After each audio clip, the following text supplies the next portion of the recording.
പാലക്കാട് നഗരസഭാ Congress councillor Prashobh C വത്സിനെതിരെ party നടപടി. പ്രശോഭ് വത്സിനെ കോൺഗ്രസ് പ്രാഥമിക അംഗത്വത്തിൽ നിന്നും സസ്പെൻഡ് ചെയ്തു. നടപടി ലൈംഗിക പീഡന പരാതിയെ തുടർന്ന് യുവതിയുടെ മൊഴി ഉടൻ രേഖപ്പെടുത്തും. പ്രശോഭ് വത്സൻ ഒളിവിലെന്ന പോലീസ്. വിഷയം പ്രചാരണായുധമാക്കി LDFും BJPയും.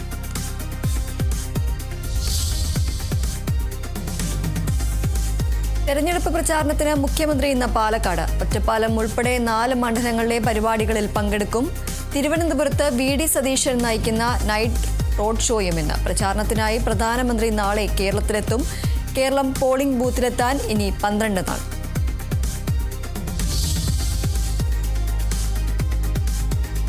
സംസ്ഥാനത്തെ വേനൽ ചൂട് കനക്കുന്നു. ഇന്ന് 12 ജില്ലകളിൽ യെല്ലോ അലർട്ട്. കൊല്ലത്തും പാലക്കാടും താപനില 38 ഡിഗ്രി കടന്നേക്കും. പാലക്കാട് ഇന്നലെ രേഖപ്പെടുത്തിയത് 39.8 ഡിഗ്രി സെൽഷ്യസ്.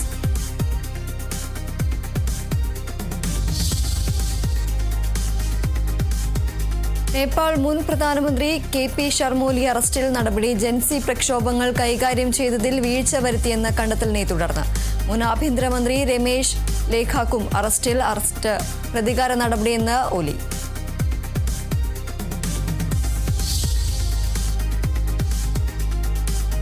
ഇറാനിലെ ആണവ കേന്ദ്രങ്ങൾ ലക്ഷ്യമിട്ട് ഇസ്രായേൽ.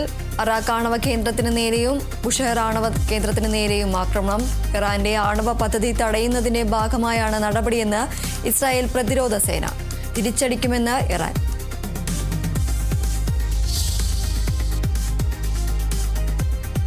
പശ്ചിമേഷ്യൻ യുദ്ധപ്രതിസന്ധി മറികടക്കാൻ സംസ്ഥാനങ്ങളുടെ സഹകരണം തേടി പ്രധാനമന്ത്രി നരേന്ദ്രമോദി. പ്രതിസന്ധിയിൽ ടീം ഇന്ത്യയായി ഒറ്റക്കെട്ടായി മുന്നോട്ട് പോകണമെന്ന പ്രധാനമന്ത്രി. പൂഴ്ത്തിവെപ്പിനും കരിഞ്ചന്തയ്ക്കുമെതിരെ കർശന നടപടി സ്വീകരിക്കണമെന്നും നിർദ്ദേശം. രാജ്യത്ത് നിലവിൽ ഊർജ്ജ പ്രതിസന്ധിയില്ലെന്നും മോദി.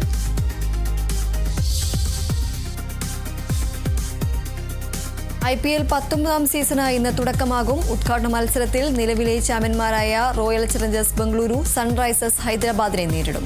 മത്സരം രാത്രി 7:30 ബംഗളൂരു ചിന്നസ്വാമി സ്റ്റേഡിയത്തിൽ.